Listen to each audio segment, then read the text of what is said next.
بسم اللہ الرحمن الرحیم۔ اس ویڈیو میں ہم آپ کو آپ صلی اللہ علیہ وسلم کی والدہ کی وفات، عبد المطلب کی کفالت اور سیف ابن یزید یزن کی پیش گوئی کا واقعہ سنائیں گے۔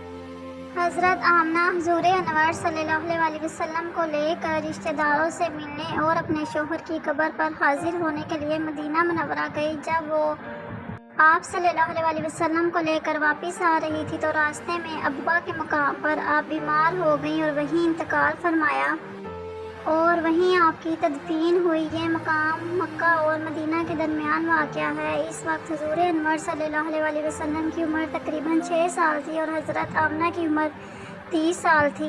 زندگی کے ابتدائی منزل پر یہ صدمہ حضور انور صلی اللہ علیہ وسلم کے لیے اتنا کربناک ہوگا کہ اس کا اندازہ وہی کر سکتا ہے جو اس منزل پر جدائی کے اس غم سے دوچار ہوا ہو۔ حدیث شریف میں آتا ہے کہ عروج اسلام کے زمانے میں حضور انور صلی اللہ علیہ وسلم 1000 مسلح مجاہدین کے ہمراہ ابوا میں والدہ کی قبر کی زیارت کے لیے تشریف لے گئے۔ وہاں آپ صلی اللہ علیہ وسلم آپ دیدہ ہو گئے اور دوسرے صحابہ کرام رضی اللہ تعالیٰ عنہ بھی آپ صلی اللہ علیہ وسلم کو آپ دیدہ دیکھ کر رو پڑے۔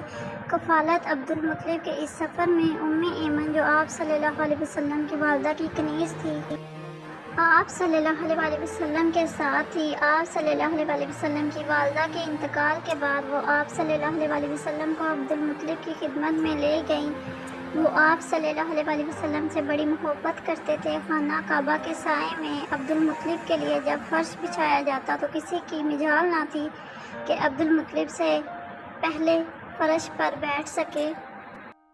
بچپن میں حضور انور صلی اللہ علیہ وسلم ادھر آ جاتے اور فرش پر بیٹھ جاتے۔ آپ صلی اللہ علیہ وسلم کے چچا روکنا چاہتے تو عبد المطلب ان کو منع کر دیتے اور فرماتے، میرے اس بچے کو چھوڑ دو، خدا کی قسم اس کی بڑی شان ہونے والی ہے۔ پھر وہ اپنے پاس بٹھا لیتے، شفقت سے آپ کی پیٹھ پر ہاتھ پھیرتے اور آپ صلی اللہ علیہ وسلم کی معصومانہ حرکت کو دیکھ کر خوش ہوتے۔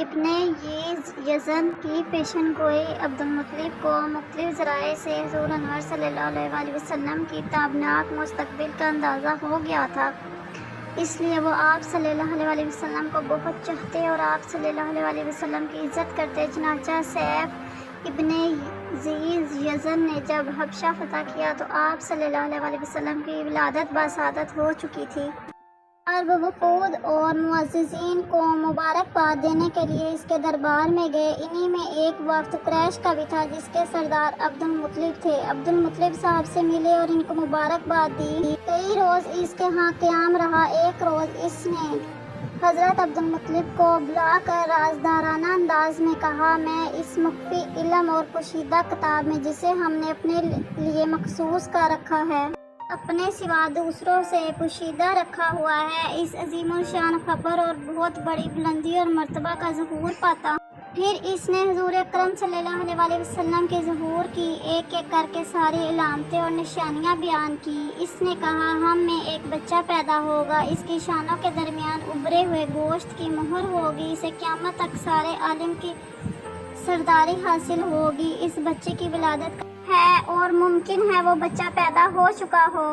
اس کے والدین وفات پائیں گے، اس کے دادا اور چچا پرورش کریں گے، وہ روئے زمین کے بہترین علاقوں کو فتح کرے گا، لوگ اس کے اعوان اور انصار کی مثال دیا کریں گے، وہ عام ادیان کو باطل قرار دے گا، بتوں کو توڑ ڈالے گا، خدائے رحمان کی عبادت کرے گا، اس کا قول محکم اور قطعی اور فیصلہ کن ہوگا، وہ بلائیوں کا حکم دے گا، خود بھی اس پر عمل پیرا ہوگا، برائیوں سے منع کرے گا، خود بھی رکے گا۔ بعض نشانیاں اس وقت تک ظاہر ہو چکی تھی، اس لیے عبد المطلب کو یقین ہو گیا تھا وہ بچہ یہی ہے جس کا نام محمد صلی اللہ علیہ وسلم ہے۔ جب یہ معلوم ہوا کہ وہ بچہ عبد المطلب کے گھرانے میں پیدا ہو چکا ہے، اس نے ان کے وفد کی بڑی پذیرائی کی اور انعام و کرام سے نوازا۔ اس سفر میں عبد المطلب حضور اکرم صلی اللہ علیہ وسلم کے بارے میں نئی نئی بشارتیں لے کر گئے۔ آپ کا دل مسرتوں سے سرشار تھا اور آپ کی نظر میں حضور اکرم صلی اللہ علیہ وسلم کا وقار بہت بلند ہو گیا تھا۔